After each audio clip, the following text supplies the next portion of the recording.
Yeah, so you're right. It almost seems to feel that way. But I guess we've got to look at valuations, we've got to look at the fundamentals. And our sense is that at this point in time, we've seen the power of liquidity being unleashed. So in the last 2 months, particularly the rally that we've seen in the Indian markets has taken everyone by surprise, particularly what happened after the budget.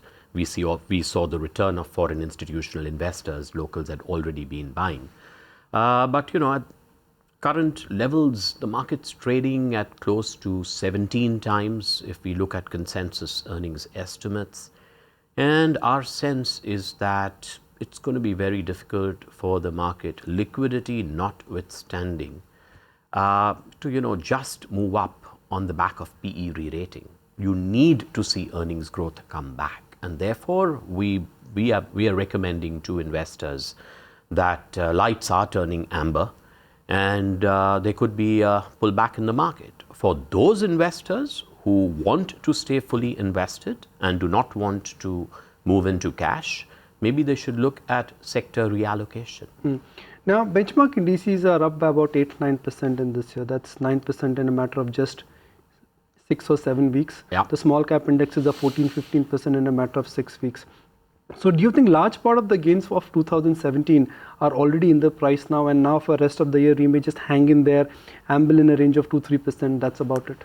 That's what it seems to be at this point in time. But, that can potentially change if we see any uptick in earnings come through, or if the downgrade momentum in earnings comes to an end. So we've got to see what really happens over there. So at this point in time, with where earnings expectations are, what you say is probably going to be the case. But if earnings momentum comes back in a meaningful manner, then perhaps the markets could support an up move. You mentioned that it's all about liquidity, and liquidity is like a rising tide which will take all boats higher, all ships higher. As of now, there is every reason to believe that liquidity may not turn for worse. There's a big shift between out of bond into equities. Globally, locally also, the SIP culture has started, and typically when Indians, they move in a herd. When you like equities, and that SIP culture is only going to pick up. So if one is reasonably sure of liquidity comfort in this market, what happens then? So what then happens in the absence of overall earnings growth is that the liquidity chases stocks and sectors where there is earnings growth. So there is obviously the potential for those stocks and those sectors to get re-rated further, because that's what would happen. And the overall markets would obviously falter in the absence of earnings growth, and sectors that are laggards in terms of growth will obviously be derated. Is the leadership of the market changing? Because if I look at the prime gainers for this year, it's Idea, followed by DLF. Reliance has made a comeback. ITC has returned very smartly from the recent low. So it's no longer the good old consumer names or pharma names which are driving the markets higher. A new pack of stocks are moving higher now. Absolutely. So I guess that trend will probably continue.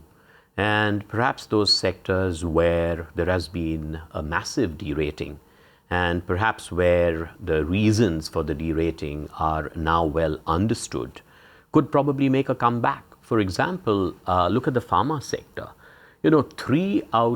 5 out of 8 companies under coverage in the pharma sector are trading at very significant discounts to their past 5-year valuations.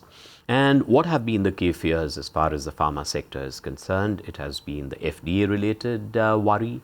There has been worries with regard to what President Trump will do in the United States, and therefore what happens to the outlook for generics.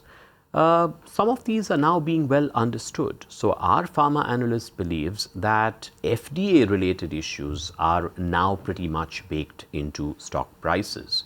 And Indian companies are understanding the FDA. The observations that are now coming out are not as adverse. So that probably looks like it's in the price. And even as far as what's happening in the United States is concerned, it does seem that the repeal of Obamacare, which is being talked about, would actually be positive for generics manufacturers.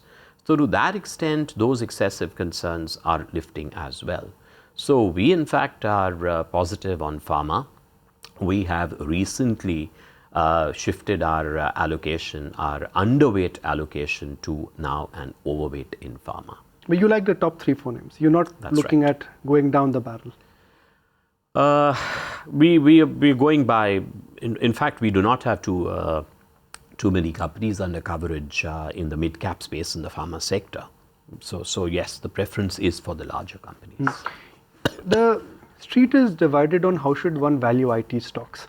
One side you've got genuine H1B visa concerns and growth concerns. But IT companies for the first time, they're realizing that they need to put cash to work, or they need to give cash back to shareholders.